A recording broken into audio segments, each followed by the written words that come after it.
Hello friends, আমি রিঙ্কু। আর এই যে আমি আর আমার ছোট্ট সারামা, এই যে দেখতে পাচ্ছ, এটা হচ্ছে হাওড়া রামকৃষ্ণপুর গঙ্গাঘাট। আর আমরা হাওড়া রামকৃষ্ণপুরে বাইকটা রেখে, আর দেখো আমি সারা, হ্যাঁ তোমাদের দাদা আর ছেলেও আছে, তো ওদের আর তোলা হয়নি ভিডিও।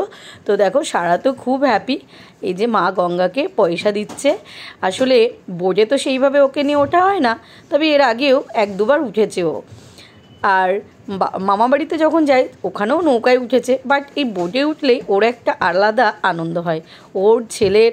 তো দেখো আমরা যাব গঙ্গার ওপারে প্রিন্সেপ ঘাটে, তো ওখানেই আগমনী শ্যুটটা করাবো। এই দেখো আমরা চলে এসেছি, আর এখানে কত আগমনী শ্যুট হচ্ছিল, চারিদিকে শ্যুট হচ্ছে আগমনী, প্রি ওয়েডিং। তো কি ভালো লাগছিল ওখানে গিয়ে। তো দেখো আমার ছোট্ট উমামাকে আমি রেডি করছি।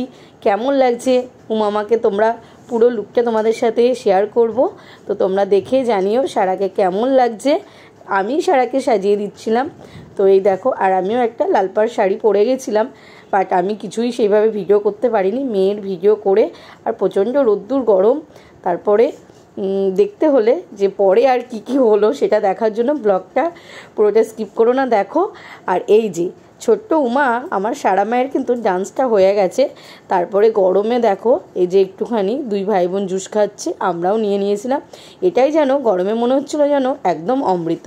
আর ক্যামেরাটা করেছে আমার ছেলে, তো সেটা তোমরা একটু অপেক্ষা করো, মহালয়ের দিন সকালেই পোস্ট করব। আর তো অপেক্ষার দিন শেষ, ভোর হলেই মহালয়া। তো দেখো আমরা সবাই মিলেই একটুখানি নিয়ে নিয়েছি এই ঠান্ডা এই জুসটা, দারুণ লাগছিলো কিন্তু খেতে। আর আমি কি করেছি সেটা তোমরা একটু ওয়েট করো, সেইভাবে কিছুই করিনি, তবে যেটুকু করেছি তোমাদের সাথে শেয়ার করব। আর হ্যাঁ, সারা কিন্তু এই ডান্সটা করেনি, আর একটা ডান্স করেছে, তো সেটা তোমাদের সাথে শেয়ার করব। তো দেখো সারা এই নাচটা নিজে থেকে একটু করছিল, তোমরা অনেকে দেখে হয়তো বুঝতেই পেরেছো এটা কি ডান্স। আর কেমন লাগছে এই ছোট্ট উমাকে। অনেকেই সারার সাথে প্রচুর ভিডিও ফটো তুলেছে, সারাকে এত মিষ্টি লাগছিল দেখতে কি বলবো।